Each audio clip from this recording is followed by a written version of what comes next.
is a goat, they need one. The mirror's right here, I see one. Okay, I'm here with Georges Jeanty. Georges Jeanty. How did you say your last name? Jeanty? Jeanty. Like Jeanty? Jeanty. Okay. And you are a American comic book artist? Yes, sir. Living in Atlanta? Yes, sir. And you are known for? The Mandalorian, Buffy the Vampire Slayer, Gambit, Deadpool, Bishop, bunches and bunches of titles. Okay, and you started in? 1995 with a London Night Studio, a small little company. Okay, what was the title of the comic book you started? What did I do? I did something called Poison and another called Tommy Gun and Morbid Angel. Titles you'll probably never be able to find anywhere. So what got you into the comic books and everything? You know, as a kid, you just draw, you love what you do, and you get older, you realize, hey, maybe I can do this for a living. Right. And I just went to high school drawing comics, went through college doing comics, and then I thought, hey, let me give it a try. So after about 5 years, somebody finally said, hey, yeah, let me give you a job. Okay, and you started in Florida, you said? In Florida, yeah. Okay. And who inspired you? Bunches of people. At that time, we're talking 70s, 80s, I was big into, Michael Golden, I was big into Frank Miller, Alan Davis, John Byrne, I thought he could do no wrong. Jack Kirby, all of the guys who were working around that time. Walt Simonson was doing a bunch of stuff, George Perez doing a bunch of stuff, so all the guys working around that time. Did you ever get to work with any of them when you got into the industry? Not professionally, because they were pencilers, and I'm a penciler, so we wouldn't be penciling each other.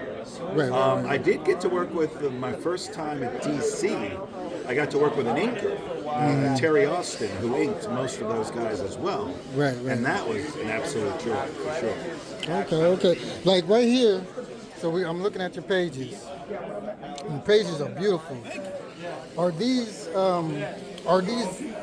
you penciling and inking them, or somebody else is inking these pages? In these cases, I'm penciling them because with the monthly book, they kind of have you on a conveyor belt system. They want it to get done as soon as possible. So if you pencil and ink, sometimes it'll take you longer to do it. But if you're just penciling, then it goes to the inker, and then it goes to the colorist. It's like an assembly line, like you would build a car. No one person builds the one car. You all build a piece of that car. Right. And that's how we do it in pages. So who inked these pages? Various people. This particular one's a guy named Carl Story, a guy named Dexter Vines. Bunches of people. Are you still doing everything currently traditional art, or are you doing tablets now? I do a lot of coloring on the computer, but traditionally I still do the pencil and inks. Okay, so you actually color too? I do. Color not professionally. I've colored some professional stuff, yes, but they pay me more for the pencil and inks. Like I colored all of this stuff. And are you homegrown, or you went to school to learn the drawing? I went to school. I went to school for a graphic design degree because when I was trying to come up with it, there weren't any comic degrees that you could actually get. There was the Kubert School of Graphic Arts, but funny enough, it wasn't an accredited school, so I could have gone there, but I wouldn't have gotten college credit per se. I think somebody told me now, I think that it is. I'm not 100% sure, but yeah, you couldn't really get a degree in this back in the 90s and previous. You just kind of had to settle for like a graphic arts degree or business arts degree, stuff like that. But so I guess it's mostly homegrown. Yeah, I had my copy of How to Draw Comics the Marvel Way and all of that. So I was serious. Okay, and who got your foot in the door? Was it somebody that discovered you, or did you go to a comic convention and bring your work and everything? All you could really do is go to a Comic-Con and hopefully meet somebody. I did meet somebody at a show. He had some ties with a comic company called Caliber Comics, which was a very small company, and they ended up giving me work. I met Jim Shooter at a show, and he had his company at that time called Defiant, and he liked what he saw and gave me a job. So back then, there was no internet, so I couldn't email anybody. Right. Nowadays, that's all you do is email people. But back then, I did the hoofing it, as it were.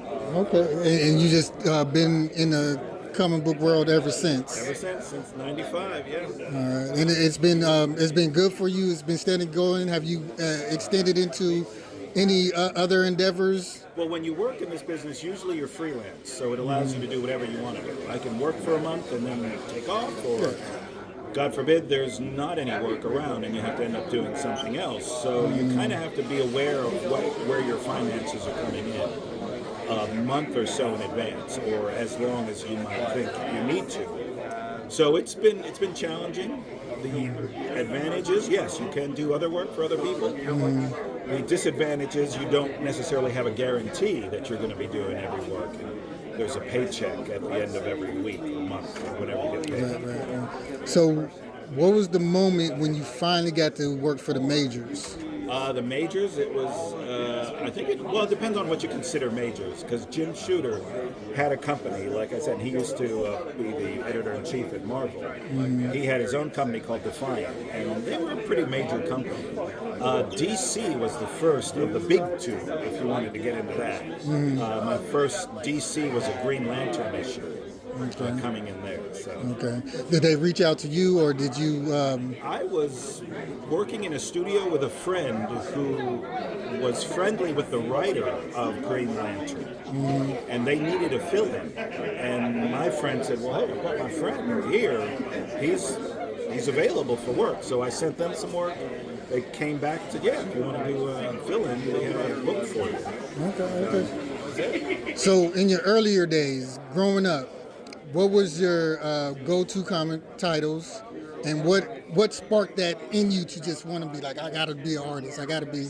I don't know what sparks you, because I'm sure it's different for everybody, but it's just something I think when it sticks with you, like a good song. No, personally you, like, what was your experience in you growing up? Just loved comics. Just growing up. I think you grow up, maybe you start to get into other things, which I did, but comics had always been there for me. And like I said, you realize you have a little talent. Like, were you around other, like your friends was into it? Did your father or mother introduce you to that? I had friends, but none of them were serious about doing books. I was very serious about doing comics, aside from just collecting comics. So it was a big deal for me, for sure. Yeah. And like I said, what was like your number one title you always... Oh, when I was growing up, the Fantastic Four.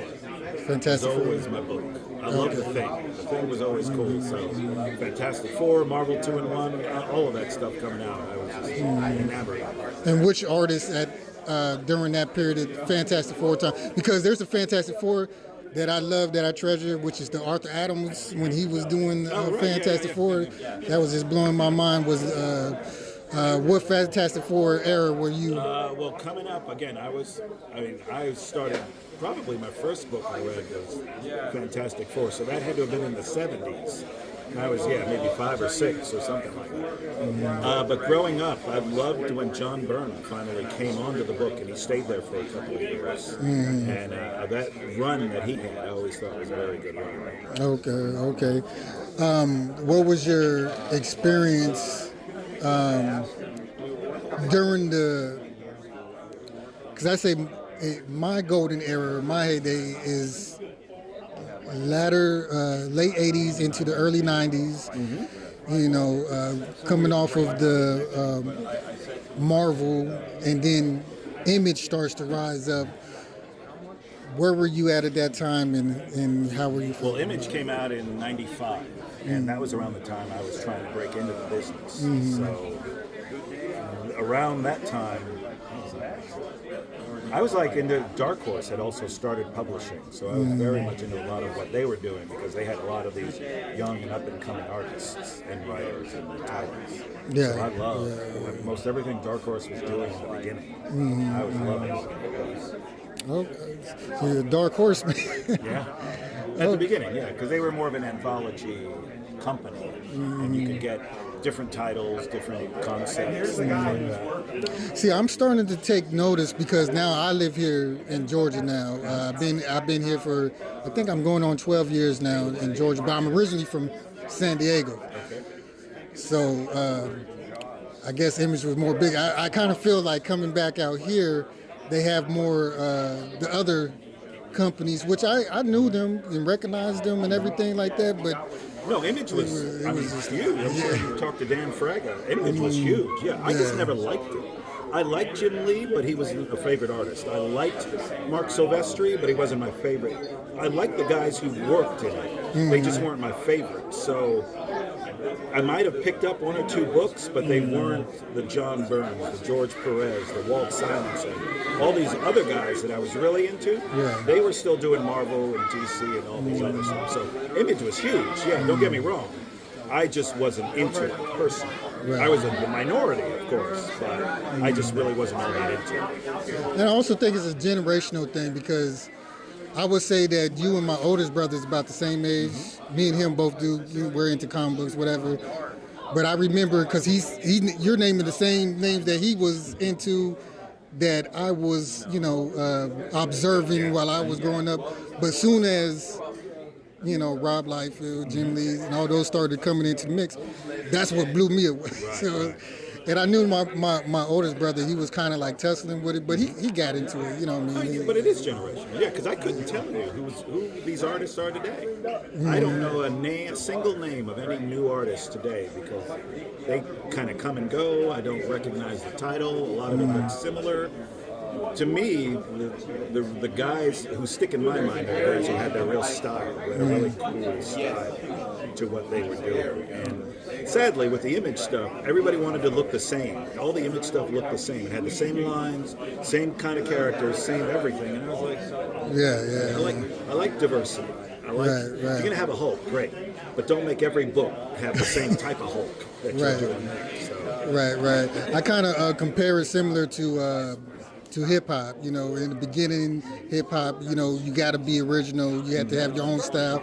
Nowadays, everybody is. Yeah, I couldn't tell you because I was big into hip hop when it started. I'm a child of rap because rap came around in 1980. If you wanted to get in there, so I was right there in that influence. And now, it's like everybody wants to sound the same, where everybody back there strive to be different. Right. Okay, so.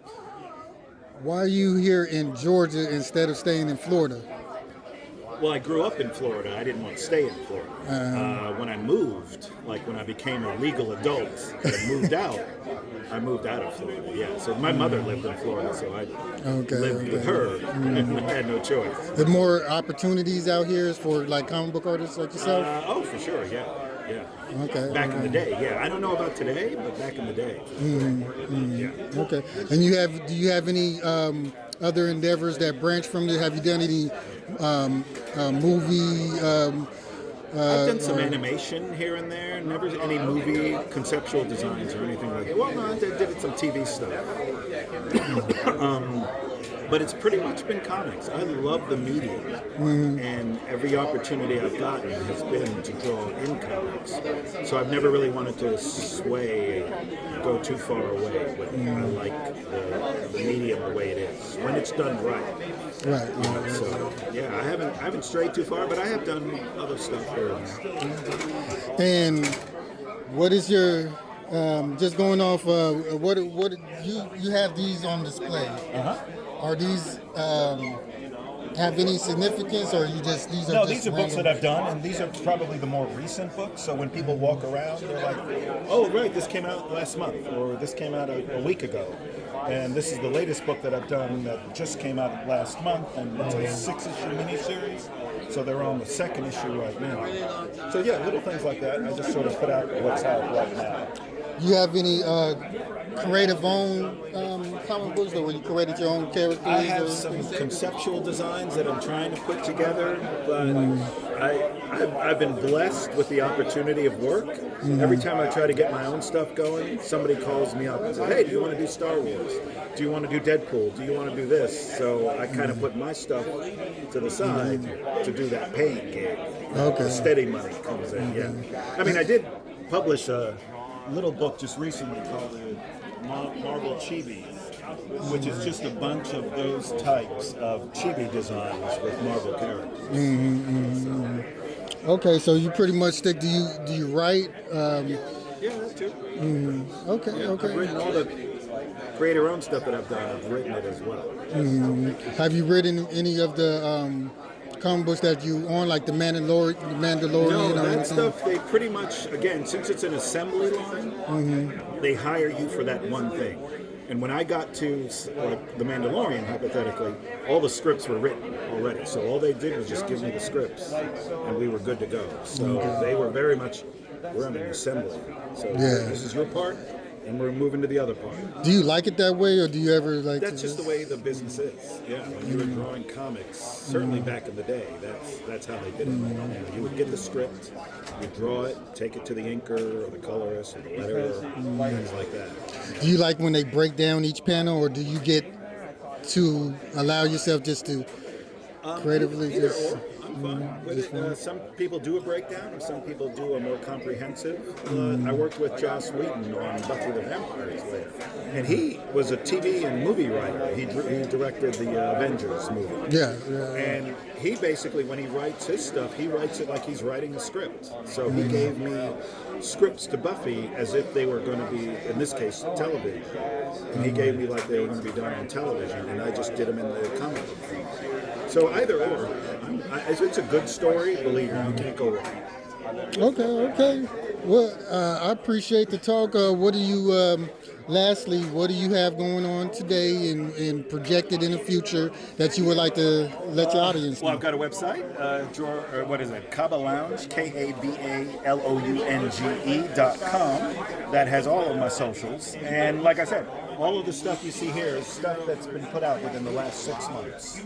So an Uncanny X-Men cover, the Revolution series for a company called Mad Cave. Black Panther has his 60th anniversary this year, and they put out a commemorative issue. And this was a Battle Beast cover that I did for The Invincibles. That's great. And what you got behind you? This is just stuff from books that I've actually done as well. Sort of an assortment. Groove is in the art. And that's my catchphrase. Groove is in the art. Kabalan. And that's also your website, right? And that's my website as well. And what would you say is your biggest book that you worked on? Mandalorian? Mandalorian or Buffy? Believe it or not, Buffy was a huge book when it came out. It was constantly in the top 20 of the most books sold for that month. You're doing this thing, and you're the only one in on it. I appreciate the talk, appreciate the interview. All right, you have a good one. You too, thanks. Sure.